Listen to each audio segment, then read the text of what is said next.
जय जगन्नाथ बंधुगण आज आम जानिबा 8 अगस्त 2024 गुरुवार दिन द्वादश राशि राशिफल विषय एही दैनिक राशिफल चंद्रको गोचर गणना को नहीं आधारित एवं चंद्रको गोचर गणना आम जीवन रे बहुत प्रभाव पकई थाए। तो आसंतु सर्वप्रथमे जानिबा आजिर तिथि और राशि नक्षत्र विषय। आज हेउची 8 अगस्त 2024 गुरुवार श्रावण शुक्ल पक्ष चतुर्थी रात्र 12:37 गति पंचमी। आज उत्तरा फाल्गुनी नक्षत्र रात्र 11:34 गति हस्ता नक्षत्र। आज कन्या चंद्र ओहरात्र। आजिर सांवत्सरिक श्राद्ध चतुर्थीर एकधिष्ट और पार्वण। आजिर शुभ बेला प्रातः 5:30 रु दिवा 7:14 पर्यंत। आजिर सूर्योदय प्रातः 5:29। आजिर सूर्यास्त संध्या 6:29। आज वृष राशि पुरुष और धनु राशि महिला मानक घात चंद्र एवं तुला और कुंभ राशि घात बार। आज मूला खाइबा निषिद्ध। तो बंधुगण आसंतु जानिबा आजिर राशिफल विषय। ता पूर्वरु आम चैनल को जो मैंने नुआ करी आछंती तले थिवा लाल रंगर सब्सक्राइब बटन को दबाई आम चैनल को सब्सक्राइब करंतु और पाखरे थिवा घंटी बटन को दबाई ऑल रे सिलेक्ट करंतु काहेकि ना आमे अपलोड करितवा प्रत्येक वीडियो नोटिफिकेशन आपण सर्वप्रथमे पाई परिबे। तो प्रथमे जानिबा मेष राशि विषय। आपणक राशिर षष्ठ भाव रे चंद्रदेवंक गोचर आपणको रोजगार नुआ अवसर प्रदान करिब। आपणक बुद्धिबल और पराक्रम रे वृद्धि हेब। आपण निज समस्त विरोधी और शत्रुंक नाश करिबे। व्यवसाय रे प्रगति हेब एवं नगद समस्या मुक्ति मिलिब। अधिकारींक सहयोगरु आपणक अटकिथिबा कार्य रे प्रगति आसिब। विद्यार्थी छात्र छात्री मानंकु गुरुजनंक आशीर्वाद मिलिब एवं गृहर अनुभवी व्यक्तिंक सहित भविष्यत योजना विषय चर्चा करिबे एवं समस्यार समाधान खोजिबे। पैतृक संपत्ति मिलिबार मध्य पूर्ण संभावना रहिछि। परिवार रे सुख समृद्धि आसिब किंतु जीवन साथी स्वास्थ्यावस्थार विशेष ध्यान रखंतु। संतान पक्षरु शुभ समाचार पाई प्रसन्नता अनुभव करिबे एवं ससुर घर पक्षरु सहयोग मिलिब। आर्थिक स्थिति रे सुधार आसिब एवं ऋणरु मुक्ति पाइबार प्रयास सफल हेब। शारीरिक बा मानसिक रूप रे आपण सुस्थ बा स्फूर्तिवान अनुभव करिबे। आज आपण ओं आदित्याय नमः मंत्र जप करंतु शुभफल पाइबे। वृष राशि आपणक राशि स्थान रु चंद्रदेवंक पंचम भाव रे गोचर समस्त वर्गर छात्र छात्री अवरोध रे हानि घटिब एवं उच्च शिक्षार मार्ग प्रशस्त हेब। सृजनात्मक क्षेत्र जड़ित व्यक्तिंक पई एही समय विशेष फलदायक सिद्ध हेब। रोजगार क्षेत्र रे आपणको निज कौशल प्रदर्शित करिवार अवसर मिलिब। अधिकारी वर्गंक पक्षरु आपणको प्रोत्साहन मिलिब एवं समाज सेवा जड़ित व्यक्ति जस प्राप्त करिवे। पारिवारिक जीवन रे जीवन साथी सहित संपर्कर विषय ध्यान रखंतु एवं अनावश्यक वाद विवादरु आपण दूरे रुहंतु। बाणी रे संयमता रखिबा कारणरु मानसिक चिंतारु मुक्ति मिलिब। भाई भौणींक सहयोग लागी रहिब एवं परिवार सदस्यंक सहित मधुर समय व्यतीत करिवे। आर्थिक समस्या रे सुधार आसिब एवं कार्य रे प्रगतिरु आर्थिक लाभर मार्ग प्रशस्त हेब। ध्यान तथा योग माध्यम रे आपणक सृजनात्मक क्षमतार विकास हेब एवं मानसिक शांति प्राप्ति हेब। आज आपण सूर्यदेवंको तिल मिश्रित जल अर्पण करंतु शुभफल पाइबे। मिथुन राशि आपणक राशि चतुर्थ भाव रे चंद्रदेवंको गोचर आपणक व्यवसाय क्षेत्र रे समस्या उत्पन्न करिब। सहकर्मी ईर्षा परायण होई आपणक विरुद्ध रे षडयंत्र करिपारंती जहा आपणक पई क्षति साब्यस्त हेब। राजकीय सेवा जड़ित व्यक्ति को अधिक सावधान रहिबार आवश्यकता रही। छात्र छात्री मानक पई समय संघर्षपूर्ण रहिब ଏବଂ ସଫଳତା ପାଇବା ପାଇଁ ଅଧିକ ପରିଶ୍ରମ କରିବାକୁ ପଡ଼ିବ। ପାରିବାରିକ ଜୀବନରେ କିଛି ଅନାୟାସ କାରଣରୁ ପାରିବାରିକ ସୁଖରେ ହାନି ଘଟିବ ଏବଂ ପାରିବାରିକ ଖର୍ଚ୍ଚରେ ମଧ୍ୟ ବୃଦ୍ଧି ଘଟିବ।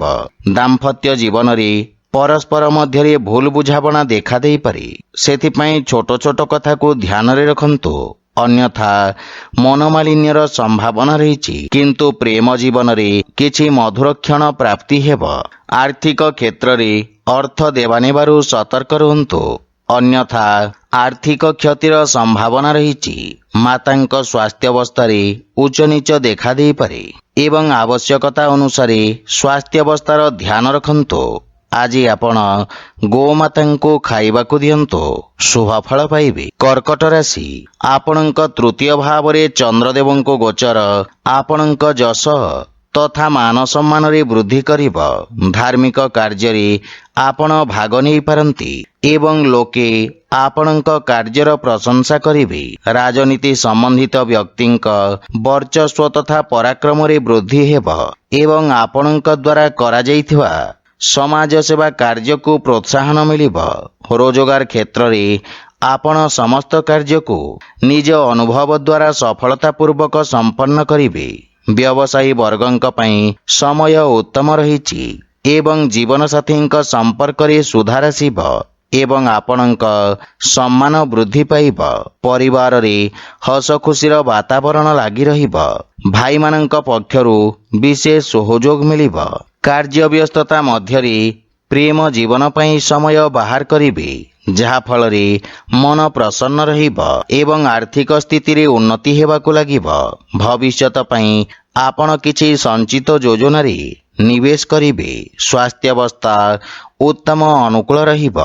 ଆଜି ଆପଣ ବୟୋଜ୍ୟେଷ୍ଠଙ୍କ ଆଶୀର୍ବାଦ ନିଅନ୍ତୁ, ଶୁଭଫଳ ପାଇବେ। ସିଂହ ରାଶି, ଆପଣଙ୍କ ରାଶି ସ୍ଥାନରୁ ଦ୍ୱିତୀୟ ଭାବରେ ଚନ୍ଦ୍ରଦେବଙ୍କ ଗୋଚର ଆପଣଙ୍କ ଲାଭର ସ୍ଥିତିରେ ବୃଦ୍ଧି କରିବ। ବାଣୀରେ ମଧୁରତାର ପ୍ରଭାବ ରହିବ। ପତ୍ରକାରିତା ତଥା ଲେଖନୀ ଆଦି କ୍ଷେତ୍ରରେ ଆପଣ ସଫଳତା ପ୍ରାପ୍ତ କରିବେ ଏବଂ ସମ୍ପତ୍ତି ସମ୍ବନ୍ଧିତ ବିବାଦର ସମାଧାନ ହେବାର ସମ୍ଭାବନା ରହିଛି। ଆପଣଙ୍କ ସାମାଜିକ କ୍ଷେତ୍ରର ବିସ୍ତାର ହେବ। କାର୍ଯ୍ୟକ୍ଷେତ୍ରରେ ଲୋକେ ଆପଣଙ୍କ କାର୍ଯ୍ୟଶୈଳୀରେ ପ୍ରଭାବିତ ହେବେ ଏବଂ ପାରିବାରିକ ଜୀବନରେ ଜୀବନ ସାଥୀଙ୍କ ସହିତ ଉତ୍ତମ ସମୟ ବ୍ୟତୀତ କରିବେ। ପରିବାରରେ ପ୍ରେମ ତଥା ଉତ୍ସାହର ବାତାବରଣ ରହିବ। ପିତାଙ୍କ ସହଯୋଗ ତଥା ମାର୍ଗଦର୍ଶନରୁ ଆର୍ଥିକ ଉନ୍ନତି ହେବ, କିନ୍ତୁ ପ୍ରେମ ଜୀବନରେ କିଛି ମନୋମାଳିନ୍ୟ ଦେଖାଦେଇପାରେ ଏବଂ ଆର୍ଥିକ କ୍ଷେତ୍ରରେ ଉନ୍ନତି ହେବ ଏବଂ ଧନ ସମ୍ପତ୍ତି ବୃଦ୍ଧିର ଯୋଗ ରହିଛି। କିନ୍ତୁ ଅନାବଶ୍ୟକ ଖର୍ଚ୍ଚରେ ନିୟନ୍ତ୍ରଣ ବଜାୟ ରଖନ୍ତୁ। ସ୍ୱାସ୍ଥ୍ୟାବସ୍ଥା ଉତ୍ତମ ଅନୁକୂଳ ରହିବ, କିନ୍ତୁ ବୟସ୍କ ବ୍ୟକ୍ତିଙ୍କ ଅସ୍ଥି ସମ୍ବନ୍ଧିତ ସମସ୍ୟା ଆପଣଙ୍କୁ ହଇରାଣ କରିବ। ଆଜି ଆପଣ ଓଂ ଆଦିତ୍ୟାୟ ନମଃ ମନ୍ତ୍ରର ଜପ କରନ୍ତୁ, ଶୁଭଫଳ ପାଇବେ। କନ୍ୟା ରାଶି, ଆଜି ଚନ୍ଦ୍ରଦେବ ଆପଣଙ୍କ ରାଶି ସ୍ଥାନରେ ଗୋଚର ଭ୍ରମଣ କରିବେ, ଅର୍ଥାତ୍ ଆପଣଙ୍କ ବ୍ୟକ୍ତିତ୍ୱରେ ଆକର୍ଷଣ ବା ଚମକ ଆସିବ। ଆପଣଙ୍କ ଆତ୍ମବିଶ୍ୱାସରେ ବୃଦ୍ଧି ଘଟିବ। ବ୍ୟବସାୟ କ୍ଷେତ୍ରରେ ଆପଣଙ୍କ ଦ୍ୱାରା କରାଯାଇଥିବା ପରିବର୍ତ୍ତନ ସକାରାତ୍ମକ ପରିଣାମ ପ୍ରଦାନ କରିବ। ଆପଣଙ୍କ ବ୍ୟବହାରିକ ବିଚାର ପୂର୍ବରୁ ଦେଖାଦେଉଥିବା ସମସ୍ୟାରୁ ଆପଣଙ୍କୁ ମୁକ୍ତି ପ୍ରଦାନ କରିବ। ସମାଜରେ ଆପଣଙ୍କୁ ପ୍ରତିଷ୍ଠା ପ୍ରାପ୍ତି ହେବ। ଇଚ୍ଛୁକ କ୍ଷେତ୍ରରେ ଉଚ୍ଚଶିକ୍ଷାର ମାର୍ଗ ପ୍ରଶସ୍ତ ହେବ। ପିତାଙ୍କ ପରାମର୍ଶ ମହତ୍ୱପୂର୍ଣ୍ଣ ସାବ୍ୟସ୍ତ ହେବ ଏବଂ ଜୀବନସାଥୀଙ୍କ ସମ୍ପର୍କରେ ପ୍ରଗାଢ଼ତା ଆସିବ। ମାତୃଳ ଘର ପକ୍ଷରୁ ଲାଭର ସମ୍ଭାବନା ରହିଛି ଏବଂ ବିଦେଶରୁ ଶୁଭ ସମାଚାର ପ୍ରାପ୍ତି ହେବ।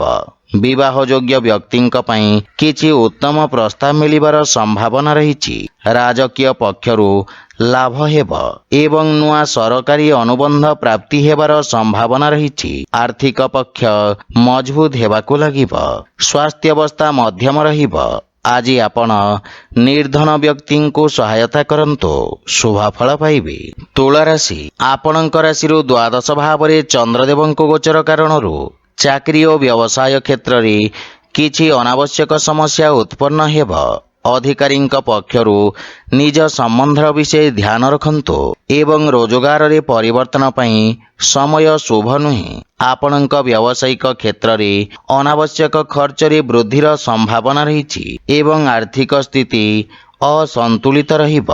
छात्रछात्री मानंकु निज लक्ष्य प्राप्त करिवा पई अधिक परिश्रम करिबाकु पड़िब। धैर्य तथा एकाग्रता सहित निज पारिवारिक कर्तव्यर निर्वाहन करिवे एवं पारिवारिक खर्चरी वृद्धि आपणଙ୍କୁ मानसिक चिंतित करिब।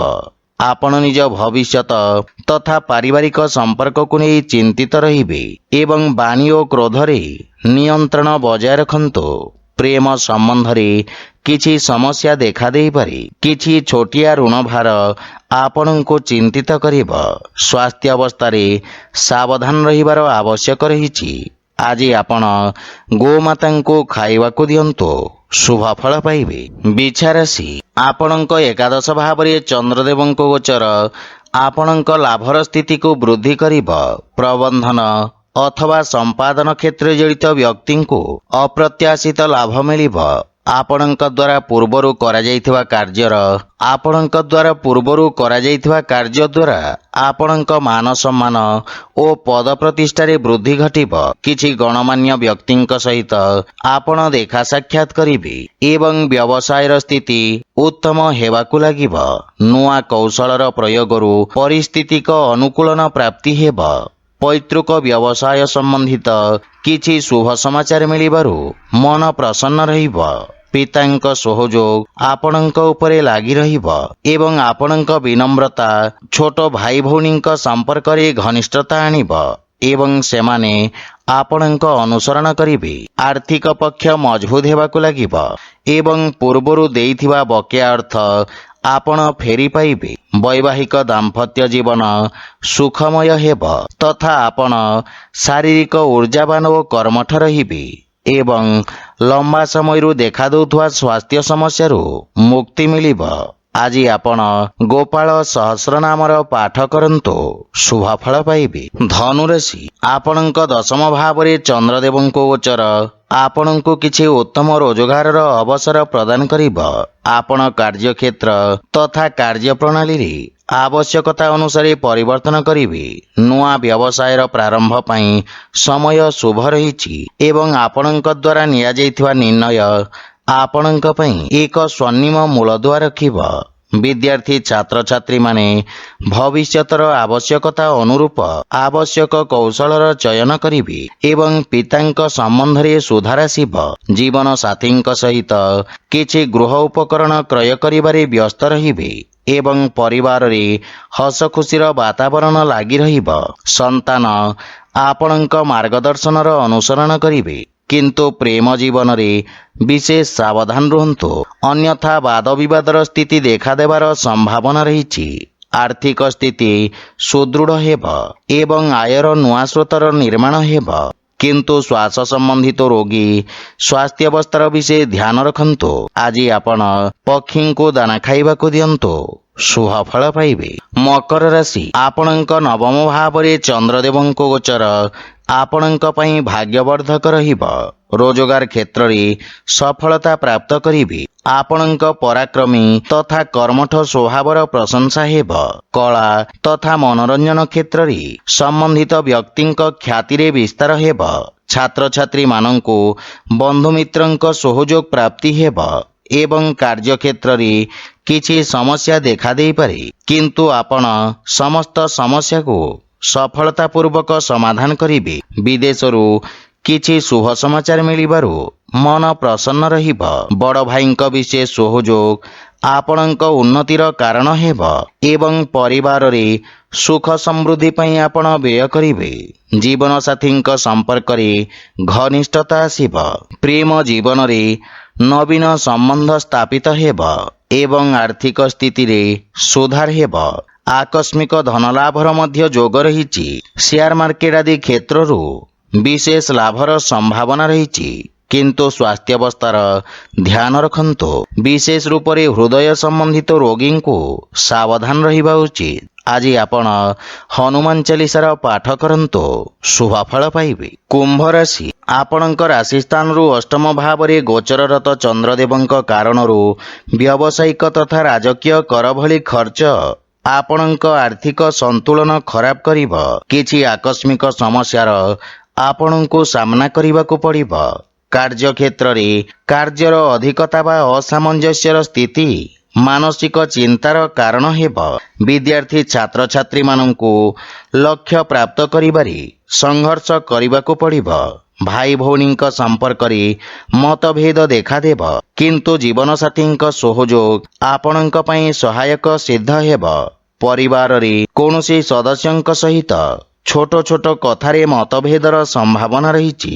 ଦୈନିକ ଦିନଚର୍ଯ୍ୟାରେ ବ୍ୟବଧାନ ଉତ୍ପନ୍ନ ହେବ, କିନ୍ତୁ ପ୍ରେମ ଜୀବନରେ ପରସ୍ପରକୁ ସମ୍ମାନ କରିବାରୁ ସମ୍ପର୍କରେ ପ୍ରଗାଢ଼ତା ଆସିବ। ଆର୍ଥିକ ସ୍ଥିତି ସାମାନ୍ୟ ରହିବ ଏବଂ ଯେକୌଣସି ନିବେଶ କରିବା ପୂର୍ବରୁ ଅନୁଭବୀ ବ୍ୟକ୍ତିଙ୍କ ପରାମର୍ଶ ନିଅନ୍ତୁ, ଅନ୍ୟଥା କ୍ଷତିର ସମ୍ଭାବନା ରହିଛି। ରୋଗ, ବିଷ ଓ ଶତ୍ରୁ ପ୍ରତି ସାବଧାନ ରୁହନ୍ତୁ। ଆଜି ଆପଣ ବଜରଙ୍ଗ ବାଣ ପାଠ କରନ୍ତୁ, ଶୁଭ ଫଳ ପାଇବେ। ମୀନ ରାଶି, ଆପଣଙ୍କ ରାଶି ସ୍ଥାନରୁ ସପ୍ତମ ଭାବରେ ଚନ୍ଦ୍ରଦେବଙ୍କ ଗୋଚର ଆପଣଙ୍କ କାର୍ଯ୍ୟକ୍ଷେତ୍ରରେ କୌଣସି ମହିଳା ସହଭାଗୀଙ୍କ ସହଯୋଗରୁ ସମସ୍ୟା ଦୂର ହେବ। ସରକାରୀ କ୍ଷେତ୍ର, ଓକିଲାତି ତଥା ଜନସମ୍ପର୍କ ସମ୍ବନ୍ଧିତ ବ୍ୟକ୍ତିଙ୍କୁ ବିଶେଷ ଲାଭ ମିଳିବ। ବ୍ୟବସାୟରେ ଆପଣଙ୍କୁ ସଫଳତା ପ୍ରାପ୍ତି ହେବ। ଶିକ୍ଷା କ୍ଷେତ୍ରରେ ଛାତ୍ରଛାତ୍ରୀମାନଙ୍କୁ ନୂଆ ଅବସର ମିଳିବ। ଜୀବନସାଥୀଙ୍କ ସହିତ କରାଯାଇଥିବା ବ୍ୟବସାୟରେ ଲାଭ ପ୍ରାପ୍ତି ହେବ ଏବଂ ପାରିବାରିକ ସୁଖ ସମୃଦ୍ଧିରେ ବୃଦ୍ଧି ଘଟିବ। ସନ୍ତାନଙ୍କୁ ସଫଳତା ମିଳିବ। ପରିବାର ସଦସ୍ୟଙ୍କ ପୂର୍ଣ୍ଣ ସହଯୋଗ ଆପଣଙ୍କ ଉପରେ ଲାଗି ରହିବ ତଥା ମାତାପିତାଙ୍କ ଆଶୀର୍ବାଦ ଓ ମାର୍ଗଦର୍ଶନରୁ ବିଶେଷ ଲାଭ ମିଳିବ। ପ୍ରେମ ସମ୍ବନ୍ଧରେ ସ୍ଥାୟିତ୍ୱ ପ୍ରାପ୍ତି ହେବ। ଦୈନିକ ରୋଜଗାରରୁ ଅତିରିକ୍ତ ଆୟର ନୂଆ ସ୍ରୋତ ବିକଶିତ ହେବ ଏବଂ ବ୍ୟବସାୟରେ ନୂଆ ନିବେଶର ସନ୍ଧାନରେ ସଫଳତା ପ୍ରାପ୍ତ କରିବେ। ତ୍ୱଚା ସମ୍ବନ୍ଧିତ ରୋଗ ପ୍ରତି ବିଶେଷ ସାବଧାନ ରୁହନ୍ତୁ। ଆଜି ଆପଣ ଗୋମାତାଙ୍କୁ ଖାଇବାକୁ ଦିଅନ୍ତୁ, ଶୁଭ ଫଳ ପାଇବେ। ତ ବନ୍ଧୁଗଣ, ଏହା ଥିଲା ଆଜିର ରାଶିଫଳ ବିଷୟରେ। ଯଦି ଭିଡ଼ିଓଟି ଆପଣମାନଙ୍କୁ ଭଲ ଲାଗିଥାଏ, ଲାଇକ୍, ସେୟାର ଓ କମେଣ୍ଟ କରି ଜଣାନ୍ତୁ ଏବଂ ଆମ ଚ୍ୟାନେଲକୁ ସବସ୍କ୍ରାଇବ୍ କରନ୍ତୁ। ଜୟ ଜଗନ୍ନାଥ।